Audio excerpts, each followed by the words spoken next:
สวัสดีพี่น้องมันเอเฮาก็มาห่วมเพิ่นสิมาสู่ขอร้านสาวพี่น้องเอ้ย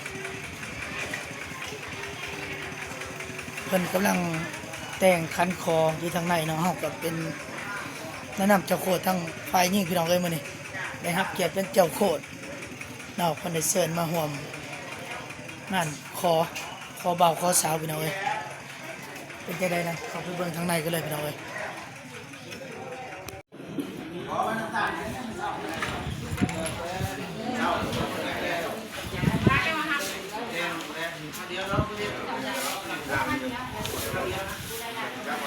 ทางด้านนี้ก็สิเป็น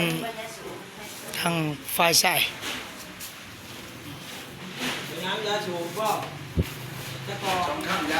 เพิ่นกำลังแต่งคันสิเข้าสู่พิธีขอบ่าวสาว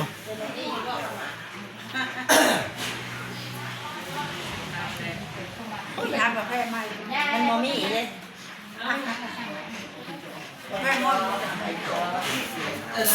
เป็นทางฝ่ายเคยทางนี้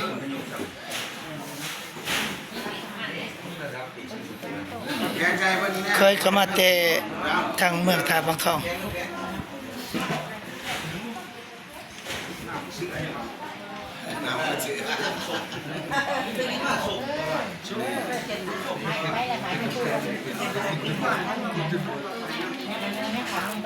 ใช่เขาผู้ใดเป็นพ่อเจ้าบ่าวไว้เจ้าบ่าวพ่อเจ้าบ่าวไอ้ผู้นุ่งเสื้อสีมนๆน่ะบ่แม่เด้แม่เจ้าวะเด้อนี่แม่เจ้าบ่าวพ่อเจ้าบ่าว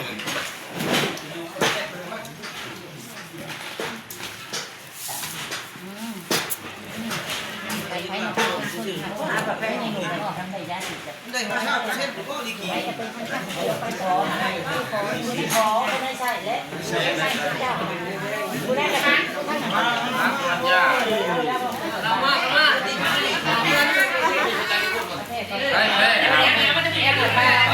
โมเมนต์คือคันไปขอเป็นนายใส่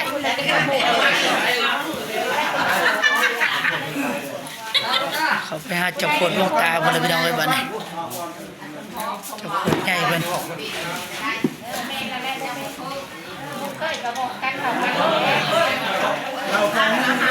อันนี้เจ้าโคตร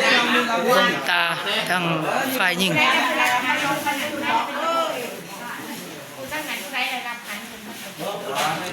อ้นเจ้าโคตรใหญ่เพิ่นยังบ่ทันเข้ามา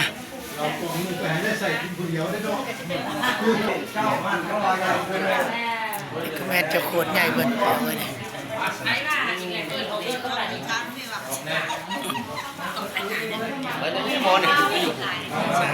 เป็นจังโคตร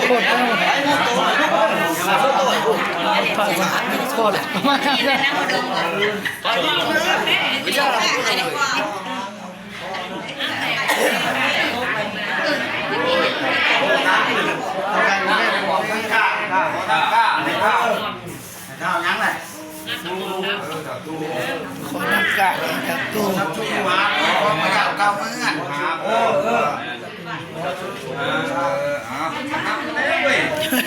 ได้คืนเนาะครับขอคืนเนาะ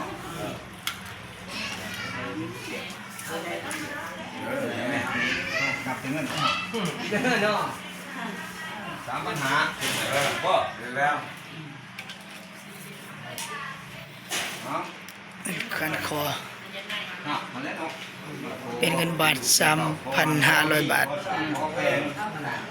เป็นเงินกีบก็ประมาณ2 ล้านกว่า2 ล้านกว่ากีบพี่น้องคนตั้งแต่พ่อแต่แม่เขาก็มอบให้ทั้งฝ่ายทั้งนุ่งเป็นครูบอกพาแก้วสีดองผมแบบได้แบบปาเดียวผมแบบ2-3 บาทปาเดียวบอกกันเรื่องตัวเองเนี่ยปาเดียวกันหนุนหาเลยปาเดียวมันได้สนุกเนาะได้เลยนะตาดอง100,000ให้คืนก้อน70,000ในมือแต่งตัว30,000แหละให้นี่ พันนี่นัดกันเว้ากัน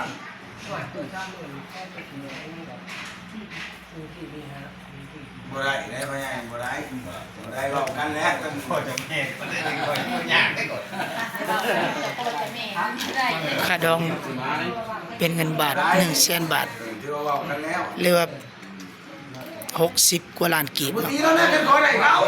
เราก็ว่าจังได๋ขอบ่ได้ก็จับ ตอนนี้ก็ประมาณ64ล้านกีบค่าดอง64ล้านกีบเป็นเงินบาทประมาณ100,000 เดือน2ล้าน2เขาหน้าฟ้าแลนได้เงิน2 แล้วแต่ดองเอากันอันนั้น ถ้าเว้ากันมื้อหน้าเดือน2 เดี๋ยวพอชมว่าท่านได้เดือนสอง ก็เว้ากันนี้มันจะว่ากายเดือน4มันก็เว้ากันนั่นแหละจะมาสอนผ่านมันว่าบ่ได้มันนั่น เอ้ย มีเนาะเลยเก่าเลยเหี้ยข้อเขา แม่เอาหักเข้าแม่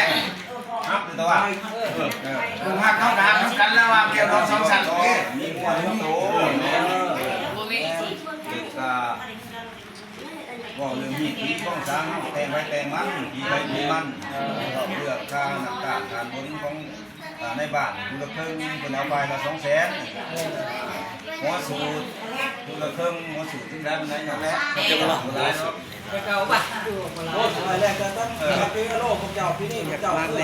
นั่นแหละจะมาเป็นมากเข้ากับแบงค์กันเลยรายตื่นท่านคนเอา1,000เขาขอบคุณ500 บ้านนี้อันเงินน่ะอันพัก เล่ วัน น เพิ่ม เพิ่ อีก ม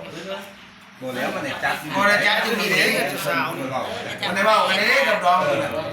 คนข้าง มันเข้าเครื่องนึงก็ว่า แม่สมมติว่าพอสูตรเป็นต้องการ1,000เขาก็เจี๊ยบกุลา100 แม่ท่านคนเอา มันเข้าคนกระซอย 100,000เขาผม50,000 แต่ว่าก่อนกับพ่อได้ทำมันครับ แม่บอกให้เข้า จัดการ ซอยก็มีมัน แต่ว่าบุรุษแล้วพัน เอาไรเอาสปอร์มาได้ดีไง เขาไม่ดี แม่ใบด้านด้านนี่ก็คือผ้าเชือกผ้าหัวสูตรมือเครื่องผ้าใส่บ้านนี่แขนใส่เจ้าใส่คอยใส่เจ้าคนครึ่งเขาที่ว่ากันจีบผ้าเขาใส่100,000บอกกระมอน1,000ถูกเจ้าถูกคอยสำคัญเลยเจ้าบ้านละ200,000นั่นแหละมีผ้าเอาโคตรบ้านนี่ตัวนั้นป้าอะไรนี่เพราะเบาเป็นเงินเลยเว้ยอันนี้บอกเป็นเงินแหละบอกเป็นเงินแต่ว่าเมนเพราะว่าตัวนี้3,500ตัวนั้นก็3,400ทั้งบ้านเขาพูดโอ้เลยมาโคตร3,000ผ้าเขา400เอากันมันรวมกันแล้วมันได้รวมกันแล้วแต่ว่าคือแต่ เขาพักคนอยู่ได้สันใดเขาพักคน ว่ามันน่าทำกับข่าวตัว แม่สมเด็จสมควรบ่ถามหมอนี่ เขาพักคนอยู่ได้เขาพักคน เห็นแล้วก็ง่วง แล้ว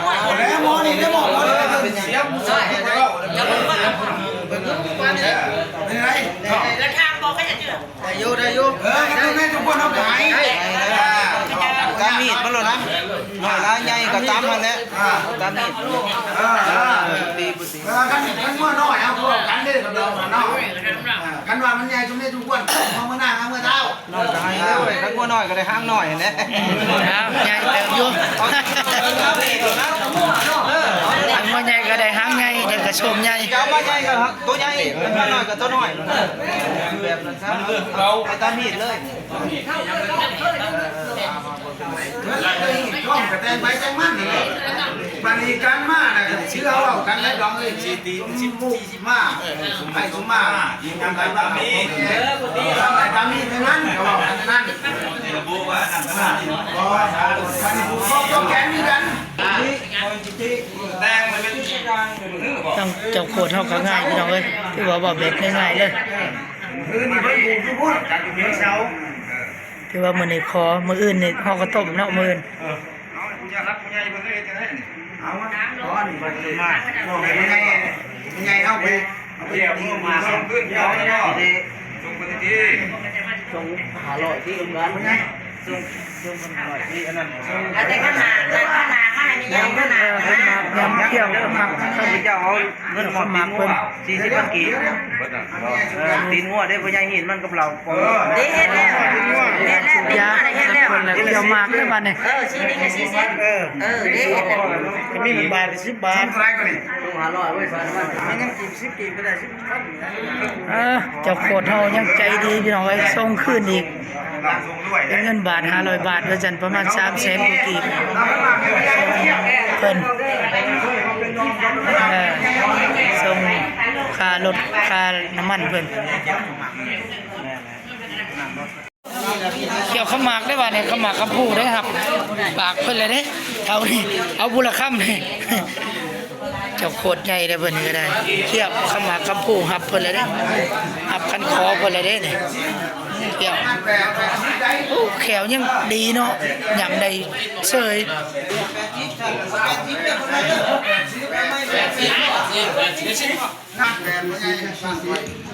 คันกินหมูป่าน40 ปัน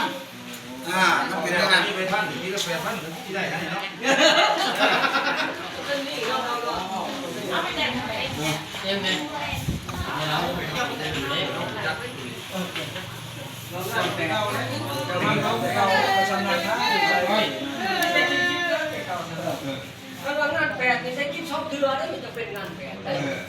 มันเคยไปเคยมันไงมันเคยไปเคยมัน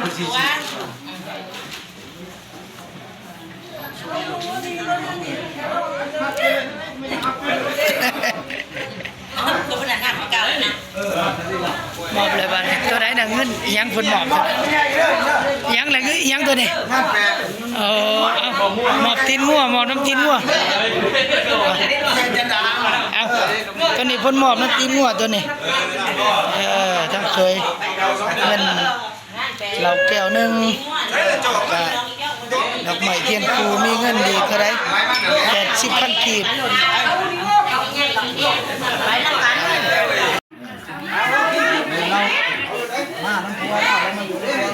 เอาบัดนี้กินข้าวน้ำกันแซ่บๆคอแล้วก็มีผ้าข้าวขับปลาหับตอนทั้งจะโคตรวงตาฝ่ายชายพี่น้องเอ้ยมีอาหารสำเร็จแล้ว รุ่นใหม่สบายแบบกันเองง่ายๆเนาะขอกันก็เว้าแบบว่าสมัยตะกี้คือว่าได้นอนคืนบ่ได้คนว่าเนาะแต่นี่บ่เว้ากันซะก่อนถามแล้วมาขอบ่เป็นพิธีเราหลายทุกข์อยู่เนาะโอ้ตะกี้เพิ่นว่าขอแล้วขอบ่ได้ก็ไม่อีกบ่คันเอากลับมางานที่น้องบ่ได้เด้อ ขอกันจนได้เลยโอ้ คนเสื้อพังกันเด็กเบาอย่างก็ได้คือกูมือขอบ่ได้สิไปจับมันเลยแล้วว่าสิไปมาเนี่ยยังกูบอกลายฮะเอาบ่ได้ตัวนี้ก็จะไปฟ้องเลยไปสิบ่ได้เด้เดี๋ยวมันบ่คือตะกี้มันเสื้อกันได้เบาอย่างก็ได้เป็นเครื่องเดือนก็อยู่เลยเนาะถ่ายมาเลยไหนโอ้ลงบ่ได้แล้วว่าขึ้นมาเพราะว่ามันอยู่แล้วทางนั้นก็ได้หวานกูมือเขาตื่นบ่เขาไปบ่เฮาบ่มา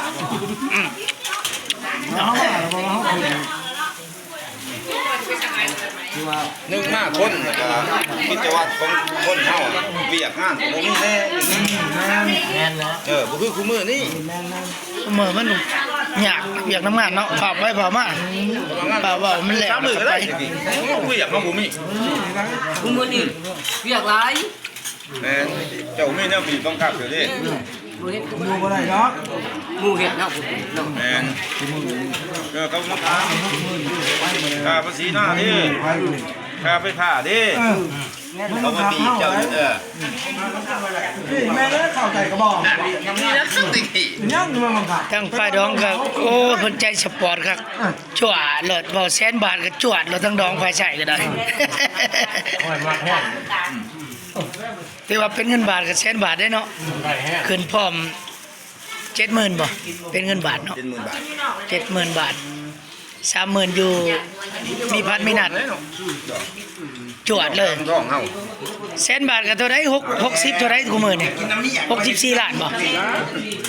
ค่าดอง64 ล้านพี่น้องเอ้ย จะดองสมพรบอกหน่อยซื่อเดียว บ่จำได้ก็หับรถเบิ่งก็ได้ใจขนาดเลยดองเนาะ ได้มักยังวะ กระโดดคือไปดูทางนี้ มันอยู่ตัวนี้จังจ้าเลย เฮ้ย แต่ว่าแสนบาทกระจวดเลยดองอะไรเลยน้อยโพดคือเป็นว่าแหละ ก้อนของนกตายพอแต่ลูกเต่าเป็นยุ่งเป็นซ่านเนาะอย่าเขา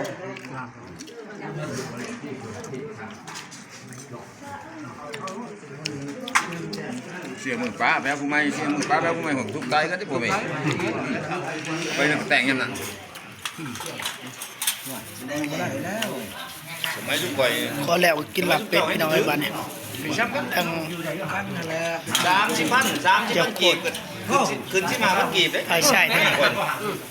ขึ้นที่มามันกีบ30,000กีบยังข้างไงได้ข้างที่มามันข้าดองเจ้ารุ่นนั้นจะแต่งเท่าไหร่ 30,000ยังวะ 30,000กีบยังข้างบ่ได้นี่ ว่าเป็นเงินบาทหลายไปได้เนาะตอนนั้นเนาะสิแพงเติมไปแล้ว จาก เป็นเงินบาทแล้ว มีดอกจาก3-4,000 บาทเนาะประมาณ 2,000 บ่ ขึ้นสิบห้าพันกีบ โอ้ ข้าง ประมาณ 2,000ใช่เนาะ อยู่พอดีทาง แม่นแหละค่าดองตอนนั้น 100 บาท ข่อยนี่แต่งเมียข่อยก็ 6,000 บาท ร้อยกี เป็นเงินบาท ผมจะก่อน ข้าง 2,000 แต่ง 6,000 ขึ้น4จะเนี่ยก็ยัง 2,000 บาทเลยนะ ก็ว่าแพงเลยได้ตอนนั้น ไม่อยาก100 กีบ100 บาทตอนนั้น30,000 บาทเป็นไรเนี่ย บ่ฮะประมาณ 2,000 นะค่าดองจ้ะตอนนั้น 30 กว่าปีขึ้นหลังนี่นะเดี๋ยวลูกโค้งเข้ากับผมกับ30 บาท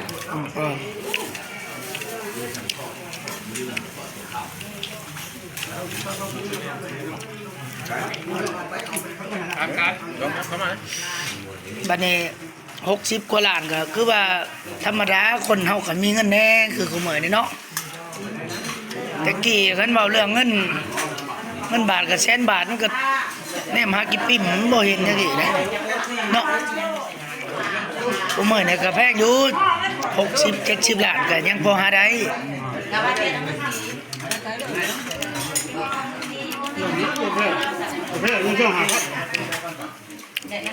แฟตะกี้ไม่ได้ร้องพักกันนะเรื่องนี้มันดีได้ โอเคนะกินมีกาแฟว่า นี่นิ้วกาแฟดำ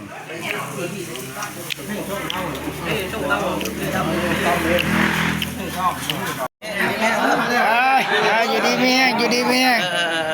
ตั้ง จังซั่น เจ้าโคตรทั้งเคยเพิ่น ไปเรื่อยเนาะ อาบาทส่ง มีแก้วมีดองเท่าน้ำกับไข่ทั้งบัด ส่งน้ำส่งหยังเพิ่นเนี่ยอยู่ดีมีแห้งบาดนี่ เงินสร้างปลอดภัย ปลอดภัย